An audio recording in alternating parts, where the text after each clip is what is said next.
We're back here with our conference discussing what happened today with the airplane. Tim, please, can you join us? Thanks for joining us, Tim. Good to see you. Why don't you, Justin, it's good to be seen. You know, to be seen means that one, you're alive, and two, that you're moving around. That's always true.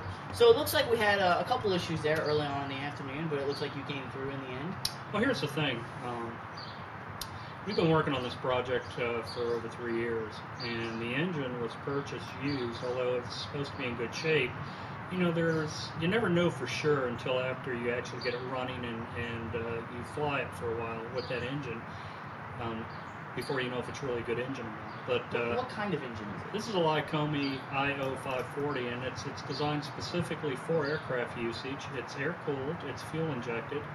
The 540 means that's cubic inch displacement. It has 260 horsepower and will carry me along with 3 of my fat buddies at about 200 miles an hour. Now, will this carry you, 2 of your fat buddies, and Catherine?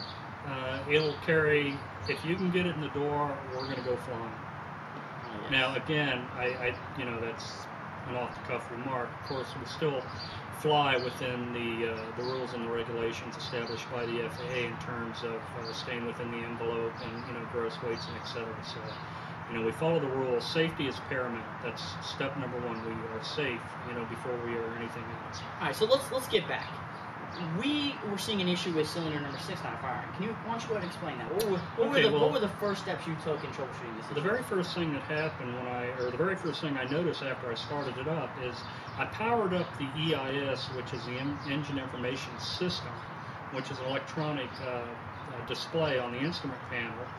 And I noticed that the number 6 cylinder was not running very warm. As a matter of fact, it was very cold, while the other cylinders had achieved what I would deem normal operating temperature. So we shut it down, and we started to go into our troubleshoot mode. And I decided I was going to try changing the spark plugs. There are 2 per cylinder on this particular model engine. And I decided I'd try changing the spark plugs. And I noticed that you had mentioned early on that what are the odds of both those spark plugs being bad? And, you know, they're probably, I don't know, 1 in 100,000 or something like that. So we changed the spark plugs, and the engine which is the first easiest step to do.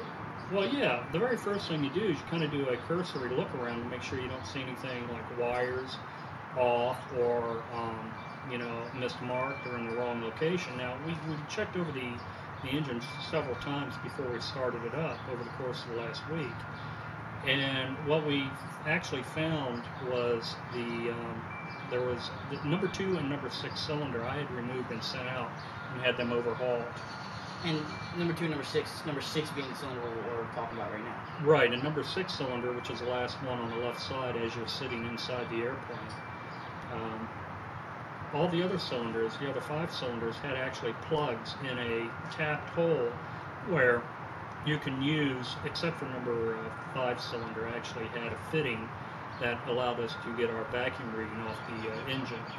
But anyway, number 6 cylinder, the cylinder was overhauled. When I reinstalled it, I forgot to put that plug in there. And so we improvised. We put a temporary plug in there so we'd see if it ran okay.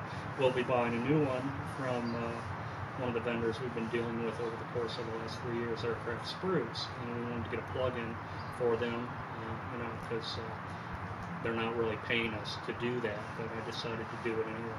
So that all of our viewers, if they are interested in purchasing airplane parts, exactly. Of course, was it aircraftspruce.com? Aircraft Spruce, I think. Aircraft Spruce. Spruce Aircraft. Spruce Aircraft. Yeah. And I've gotten a lot of things from them. So after is this battery charged? Is this thing even running? It may not be running. Don't you think we should check? So after all afternoon. How long did you charge it? I don't know. Let's just say. Besides, I mean, I didn't do this. Our camera crew did. Oh right. So after all afternoon, you know, starting the engine, what was it, 4 times? How do you feel today?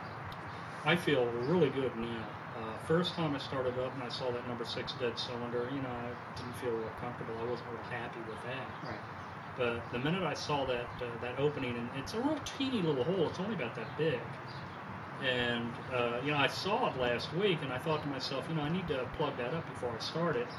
And I put together a checklist, but I didn't have that on my checklist. And so that's why it's imperative that you have another set of eyes look over something like this. So, and you can't check it too often. Right. And I want to go ahead and ask the question that I'm sure all of our viewers are wondering right now is, when do you think this plane will be in the air? When will be first flight? Well, it depends on my employment situation. If I continue to stay employed, it'll probably take about 8 months to a year. Employment being overrated. Employment being overrated. You could be flying all the time, correct? Right. If I get fired, then that will move the timeline up significantly. Right. You'll be able to dedicate all your time to that. Absolutely. Well, until I ran out of money, which would be probably pretty soon. Right. But then you could just jump in the plane and head west. I could mine for gold. I was thinking that maybe Utah.